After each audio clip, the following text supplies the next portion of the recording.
Thank you very much, Dr. Abdulaziz, for moderating this amazing session that all of us, we need actually that, and it was given actually in a very simplified, very helpful for us actually, for all neurologists, and wherever they are doing, no matter what, if they are MS specialist or movement disorder, I think this is very important. And really the neuroradiology is extremely important part of, I would say, neurology.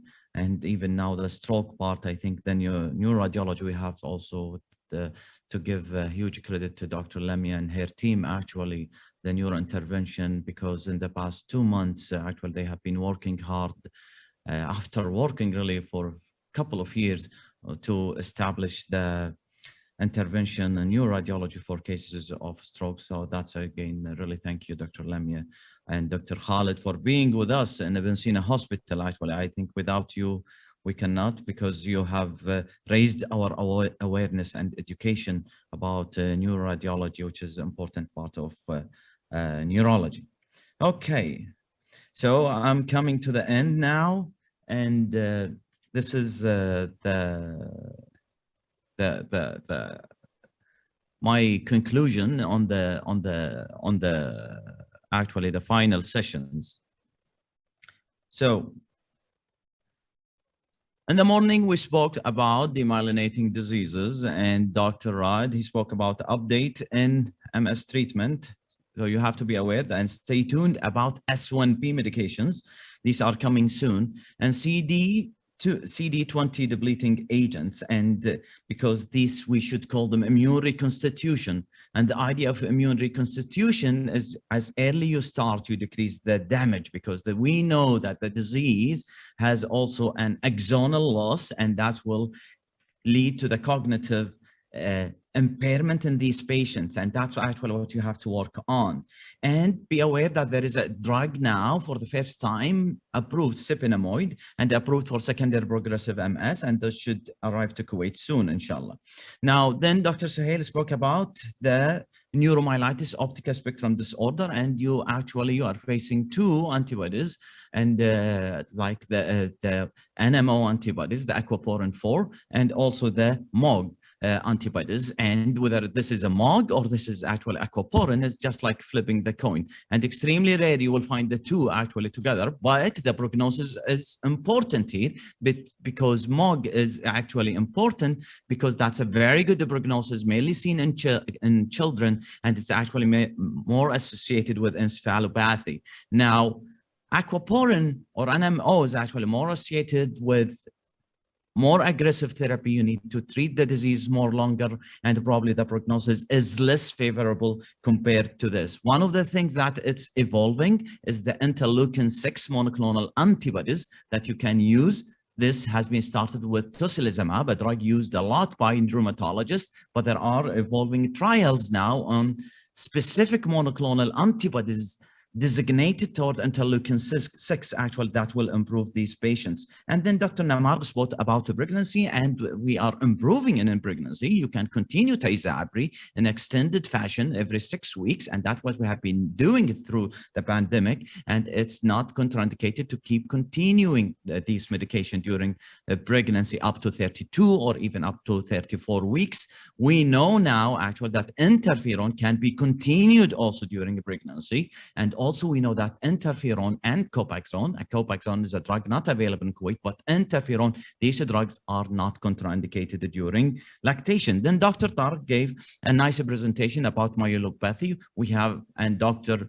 Lamia enriched also this presentation about the myelopathy. And the myelopathy, you have to think about infarction, arteriovenous fistula, neuromyelitis optica spectrum disorder, and MOG, and spondylitis. And spondylitis, I think, Doctor, actually you have listened to Dr. Lamia in an excellent way. Then we switched gears to movement disorders, and Dr. Michel spoke about that the levodopa cinnamate, levodopa carbidopa, still is the drug of choice for many of the patients with Parkinson's disease. The idea is actually that this drug is toxic is not valid anymore. So you have to start with cinnamate, and it's actually the drug will tell you that the patient, if he is responsive to levodopa carbidopa, then most likely this is actually a case of Parkinson's disease. And a patient will you put actually cinnamon and if they develop dyskinesia, that's actually will help you that this is a patient with Parkinson. A patient actually, you cannot say this is psychogenic. You cannot say this is something else. It's only Parkinson's disease. When you put patient on levodopa and they develop dyskinesia, this is a Parkinson's disease. And then you have to know that this disease is a multi-system disease. The dopamine is separate everywhere in the body. So it has a multi-system disease. And that's what actually Dr. Sulaiman Al-Khashan, he spoke about its non-motor symptoms. So we have 30 to 40%, they develop depression, they develop psychosis, they can develop RBD, REM, behavioral disorder, the cognitive decline, and usually the psychosis is usually visual hallucination, and you have to be aware about their autonomic manifestation. That will include their orthostatic hypotension, and also, so you have to reassure them, you have to tell them what they have to do with these things, and there is some drug which is approved for these things, and he actually concluded, which I think it was very important, that these lots of the disease now, we think they started from the gut. So about the microbiota, the normal flora of the gut. That's probably here where the disease, the alpha-synuclein, the Lewy body get deposited, probably it's their gut. And there's a lots of evidence now for this and for MS, probably where the disease in the gut. So you have to watch your food, actually what you are eating, and these things are probably that's very important, but there are lots of genetic factors also in these things. Then Dr. Mariam spoke about tremor. You have to be aware about the consensus published in 2018, talking about axis 1. The paper is there by the Movement Disorder Society. It has an axis 1 and axis 2. So you have to look to an axis 1, which are the clinical feature of the disease and the characteristic and the examination, and then you move to the axis 2, which is the etiology. So you have the two axes in order to come to the diagnosis of the patient with a tremor, and that's a very important paper. Then we switch gears to neuromuscular disease, and we spoke about Myasthenia Gravis by Dr. Abir and the new treatment. And the treatment toward Myasthenia Gravis is improving because we are using drugs which are directed toward the disease, and that's included plasma cells or B-cell depleting therapy complement like eculizumab. The only concern, really, the big concern, it's a very expensive drug. And I know that this drug has been used also in primary progressive MS. Actually, this drug actually mainly used for paroxysmal nocturnal hemoglobinuria, actually. And then actually we stop because it's a complement. And then there is a new thing with which is the sub-Q IG, the sub-Q immunoglobulin. You can use these sub-Q immunoglobulin, and there is also CIDP that can use sub-Q immunoglobulin. I know actually one of the major trials is actually by Dr. Mazen Dimashqiya, actually from the US. Actually, he's conducting this study. He's one of the actually excellent people talking about the neuromuscular diseases. And you have to know about there is something new developing in Myasthenia Gravis, which is the FC portion of the antibody.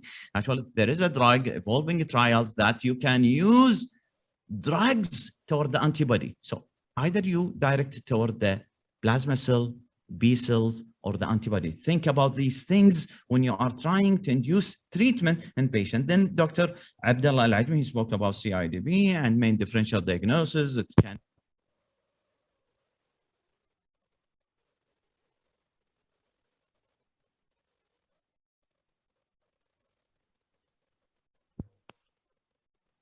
because his voice is there. Hello. So the CIDP actually, and then you have to stay tuned that there is a role for probably combined treatment of IVIG with the IV methylprednisolone. We're gonna stay. Actually, this trial will finish in 2021, and we have to stay tuned for this. And then actually, Dr. Abdulaziz Ashkanani, he told us about a very common problem we encountered, which is how to approach a patient with myopathy. And there are tons of patients, probably general practitioners, they will see. And we, as a neurologist, we see them people with high CK, and we don't find any etiology. So you have to know that there is something called primary hypercalcemia or high CK as a primary and without You have to look to these patients. You have to investigate these patients, what there is at this. You have to look to that they have no other problem. And it's very important actually to describe these patients. You have to keep looking and looking and looking actually to the distribution of the muscle of the disease, proximal or distal. You have to expose the patient. One of the things actually, we don't expose the patient. You have to expose the patient.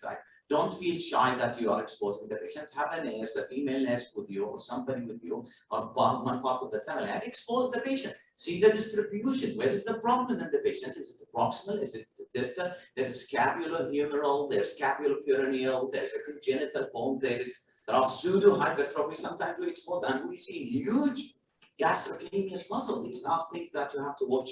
And then with the availability of with the genetic studies, actually, some of the patients can be.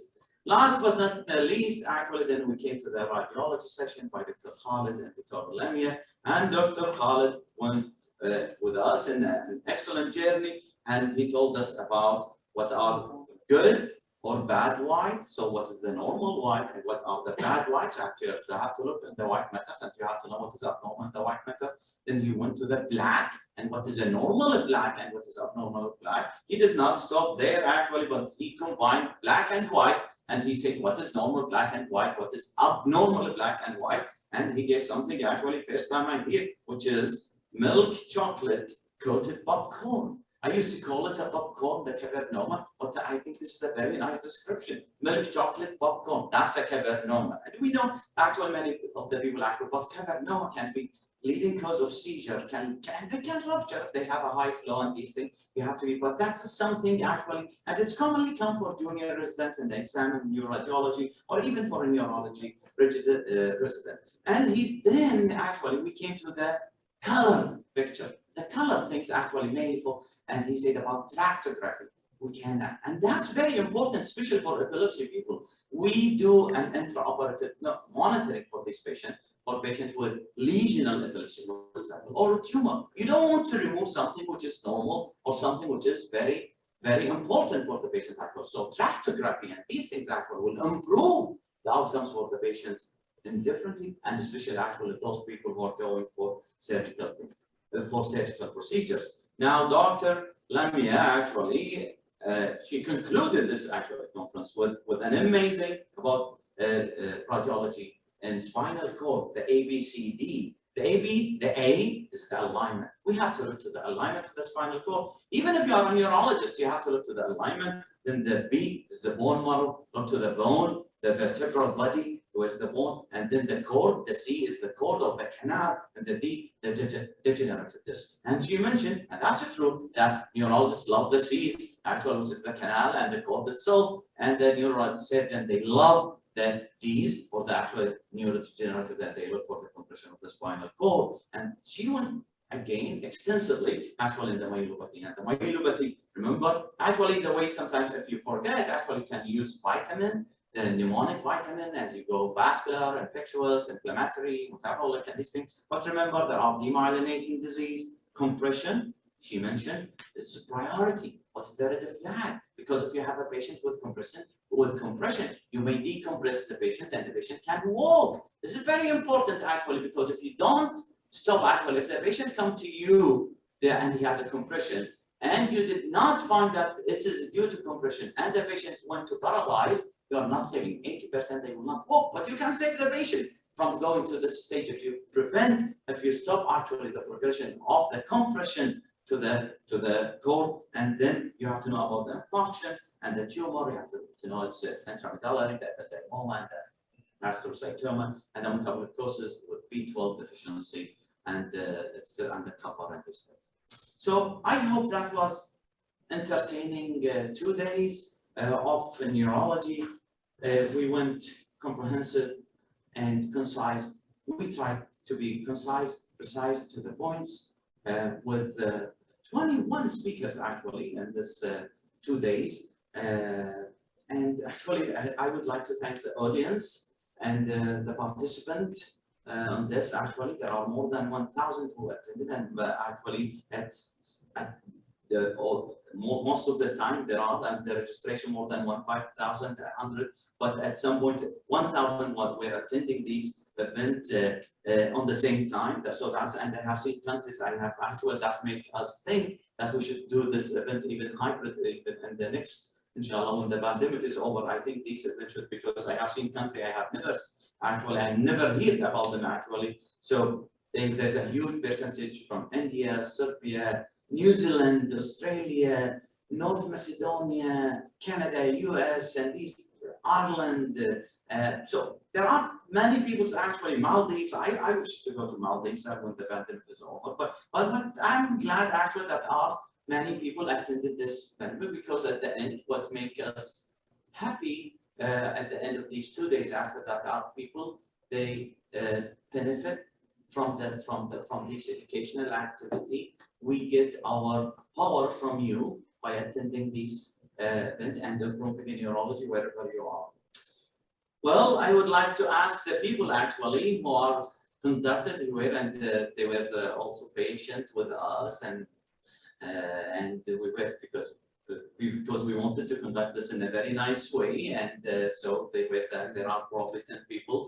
Some of them, they are physically with us here, and some of them actually overseas. There are even people in the US actually doing this activity in order to be conducted in a such way and an easy way for you guys. Again, this is so Design Master. Actually, those are the people like Mustafa and Steve and Tayyib, and again, Tiger, Saad, all everybody is actually here. Actually, without those people, we couldn't do this event in this way, whatever you have seen. Again, I apologize if there are some technical glitches that happened during these 2 days. Well, this is the fifth is over the past 10 years. So one decade is over actually with this Kuwait Neurology Conference. We can't wait till see you, all of you, physically again, inshallah, soon actually. Maybe not 2 years. When the pandemic over, we promised many people actually that we will do this event again and again. That's actually, it's our target. And here in Kuwait, with our neurology team and the Kuwaiti Neurological Society, we promise the people that we will try to help the educational process in neurology. And I think we can do actually this event in a hybrid way to get more people actually ability to attend such conferences actually wherever they are, to be able, because some people that couldn't, they are not afford to pay their tickets or registration. I think these activities, the pandemic, something we learned from the pandemic is technology. Actually, if you have kids, maybe you have to send them for IT now actually to learn, but don't send them to medical school. Well, I came to the end of this. This has been an excellent 2 days, and I hope you can have fun for the rest of the weekend until you see you physically again in the next our sixth Kuwaiti Neurology Conference, inshallah. I'll say goodbye.